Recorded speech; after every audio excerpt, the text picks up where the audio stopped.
Welcome to another edition of Health Matters. I'm Dr. Bruce Karlin here for WCCA and the Worcester District Medical Society, and it's my pleasure to have as my guest Dr. Don Pelto, one of our premier podiatrists, which we have many in Worcester, but he's one of my go-to guys. Right. Tonight we're going to talk about diabetic foot care and what you should do.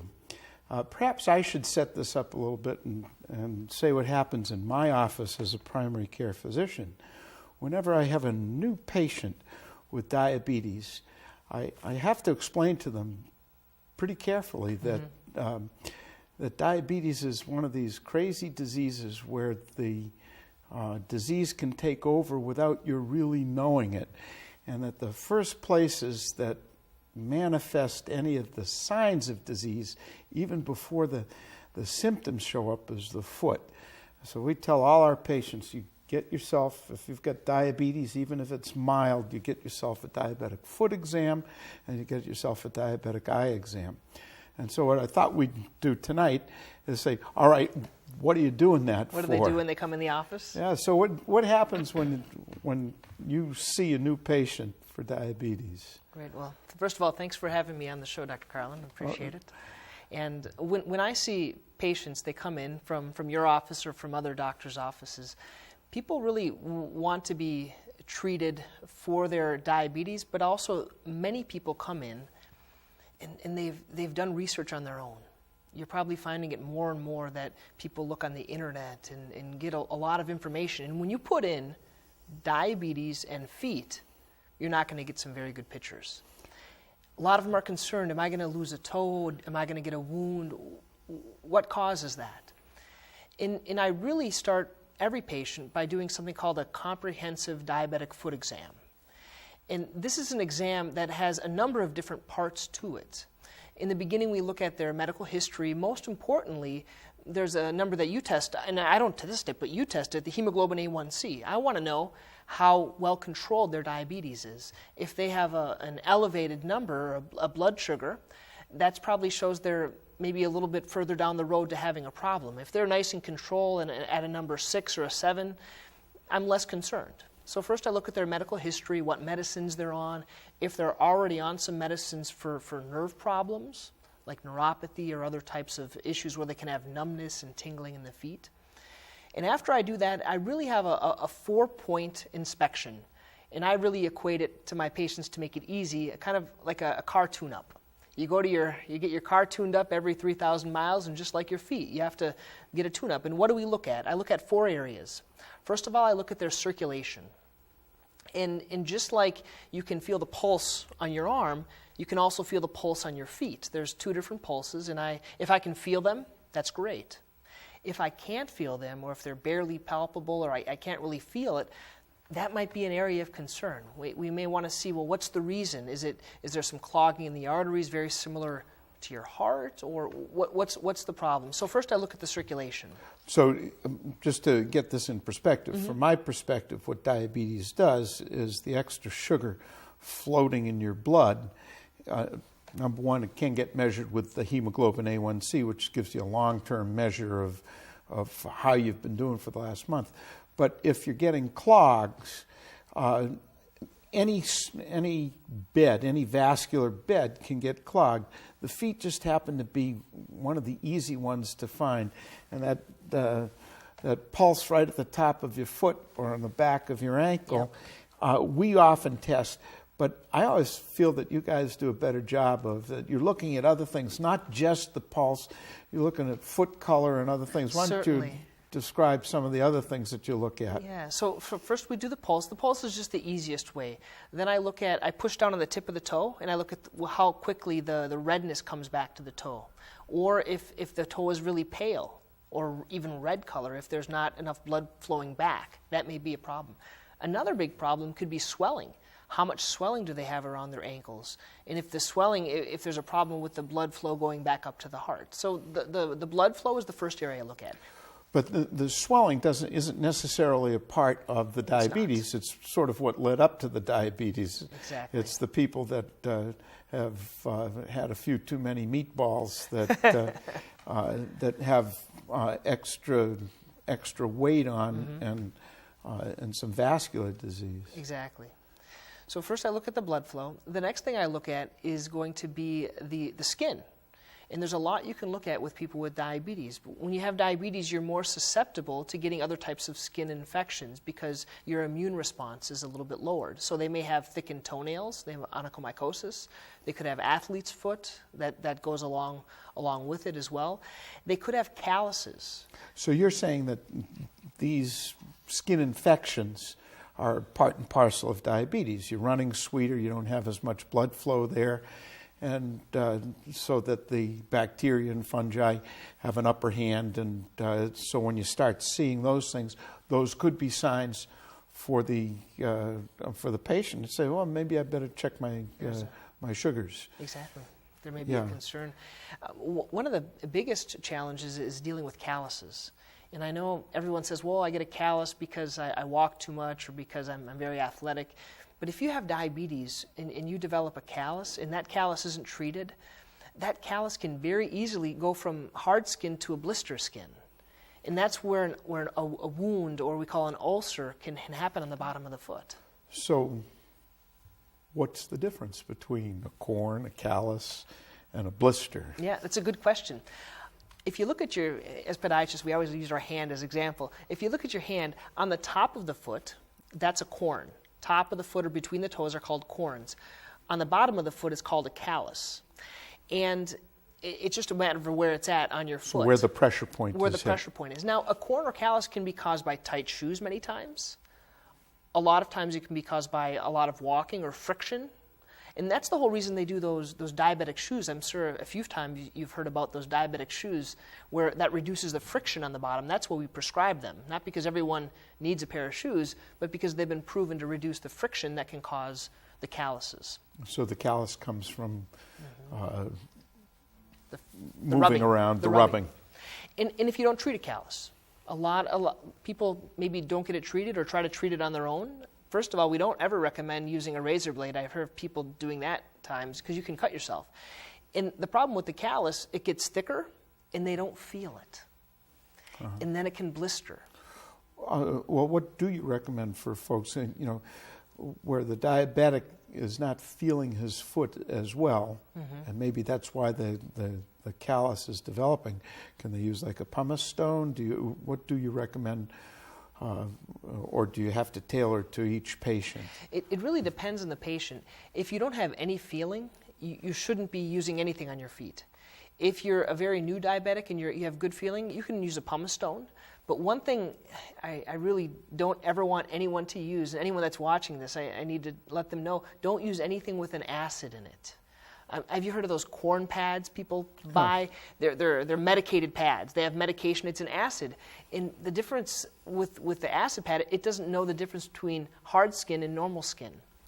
And it can just eat away and develop a wound or a sore on the or foot. An ulcer. Or an ulcer. You say, so in other words, the difference is the callus is just the cornum layer of the skin. It starts at the top. It's okay. It's stuff that you can pare away. You can pare away and treat. But it's not the same as your skin. It's or a thickened part of your skin. How do you describe that difference to patients? I kind of explain it like a magnifying glass. If you look at a callus on the bottom of your foot, you're going to have a hard piece of skin. And that hard piece of skin actually magnifies the pressure into the center of the callus. If you don't pare away the top, that hard center is going to keep getting that pressure on top. And as it builds up and up, that pressure is going to go deeper into your skin, and eventually it's going to create a blister or a wound underneath it. In that blister, it's going to develop some fluid from the blister, and eventually it has to pop off. And once it pops off or cracks to let that pressure out, then you have a foot ulcer. That's going to be hard for you to deal with. Especially because now you've also got less blood flow, more sugar in there. And it doesn't hurt. The biggest problem is people with diabetes, they don't have the gift of pain. We call it a gift. You can feel when we step on something, if you drop some glass, you stepped on it, you would know, I would know. But a lot of people, they don't know. and they don't have that gift of pain, so they have a wound on their foot, and they're still walking on it. It's really challenging. I see Rocco's playing with some of the pictures here. Maybe we can talk about them. You brought... I would point out that the pictures that you brought aren't subtle cases. They're not. These are very severe cases. The first one that was up there was some. Well, why don't we go with what we've got there? What are we looking at now? So what we're looking at is a wound on the bottom of the foot. This is looking at the bottom. Those are the toes you can see at the top of the screen. And in the center, there is a wound. That's an ulcer in someone that has diabetes. But as you can see, the arch of the foot has completely collapsed. This is an end stage. This is something way along. This is the ultimate flat foot. The ultimate flat foot. This is someone that doesn't have any feeling. Mm-hmm. They may be walking around, and what happens is they break their foot. This is a broken foot, and they keep walking on it. The technical term is called Charcot foot, but all it is a broken foot that you keep walking on. And it creates a wound because you actually have your arches collapsed in the center, and it creates a wound that's very, very challenging to heal for us. So how do you go about, that's sort of the ultimate and sort of worst case scenario in what happens in diabetes. But it explains a lot of the problems that you're seeing. It's the lack of sensation, the lack of the gift of pain, and the lack of... But actually, Charcot is a little bit different. They have good blood flow. They usually have bounding pulses. Huh. And it's because of that good blood flow that softens the bone. Huh. And so the bone gets softer, it can break down easy. But we'll talk about how do you heal a wound? How is a wound healed? It doesn't matter if it's that type of a wound or just a little wound. Just any place on your body. Anywhere on your body. But your foot is a little different because you have to walk on your feet. It's not, you can't put it in a cast like an arm because you have to keep walking on it. When you're dealing with wound care, you have to make sure, there's only 4 reasons why wounds don't heal. Only 4. I make it nice and easy. There's a lot, but the 4 big ones. Okay, go ahead. The first one is due to high blood sugar or poor nutrition. If your blood sugar is very high, your skin isn't going to be able to heal. Or if you have not enough protein in your diet or not eating the right types of food. So that's the first thing. Poor blood flow. If you don't have enough plumbing to get down to that wound, you're not going to bring the healing components to heal that foot wound. So you need to have good blood flow. The third one is you could have a deeper infection. That could be an athlete's foot or an athlete's foot around it, or it even could be bone infection into the bone that you're not able to see, or a skin infection or something. Maybe it's redness, maybe it's in the x-ray you have to look at. If there's an infection, it's also not going to heal. But by far the most important one, pressure. Walking on it. If you're walking on your foot, when you have a wound, it's not going to heal. So what do you do about that? So now you're doing your diabetic foot exam, and you say, my goodness, we've got a break in the skin. This constitutes now an ulcer or wound. And this guy is going to his accounting job or whatever it is. What do you do now? It's hard. We always say it's not what you put on a wound that's important. It's not what type of cream. There's tons of different creams and medications you can put on it, but it's what you take off. So 2 things are needed. One, you have to have frequent debridement. That means where we take the hard tissue off the edges of the wound. You have to take off that hard tissue, and then you have to take the pressure off. The way we take the pressure off is with various types of shoes and boots that are modified to take the pressure off. Rocco, do we have a picture of the boot there so that we can... So this is an example of one of the boots that we use that people put on, and it takes the pressure off the inside. There's a little insole that you can see that's placed in the inside, and there's little pegs. And there are these little removable pegs, and you remove the pegs from where the wound is. So that as someone walks, it takes the pressure off where those pegs are at. And so this just has multiple Velcro snaps or straps in it. That hold it on. That hold it on so you can put pressure every place but the wound. But the wound. So that's taking off in the way you were talking about it. Yeah. Is taking off. That's one of the easiest ways of doing it is with a boot, but some people can't wear it. It's too heavy. We can take a shoe. You can modify a shoe by doing some cutouts in them. But really the gold standard, we call it, is with a cast. Something called a total contact cast. And that's where you put a cast on someone's foot, and they can that way walk on it. And that's something that's very delicate, though. Because if you have no feeling and you put a cast on someone, and they get a cut or it rubs, it can be a very big challenge. Oh, how you make a cast, yeah. So let's talk a little bit more about the rest of your diabetic foot exam. I think we've cut you off a couple of times on the way to talking about it. So you check the blood flow, the skin, and now the skin. And so what are you looking for? You're looking for breaks in the skin. So you talked about ulcers. You're looking dryness of the skin. Sometimes someone's neuropathy, if they have so neuropathy, it can affect the nerves, the feeling, but it also affects the skin because of the sweat glands. Because the sweat glands are fed by your nervous system. And a lot of diabetics have very dry skin, and they think, oh, my skin's just so dry, why is that? Well, normally it's because of the neuropathy, and that also affects your sweat glands. So if there's a lot of dryness or cracking of the skin, we would treat that. But those are the basic aspects that we look at with the skin. And you're also making sure that you're looking for things that people aren't aware of. So you're looking for the athlete's foot. You're looking for, and that can be a lot more extensive than people realize. It is. Do you want to spend a little time just talking about? We have a picture I brought that shows the importance of it. The most important thing you can do is look between your toes and on the bottom of your foot.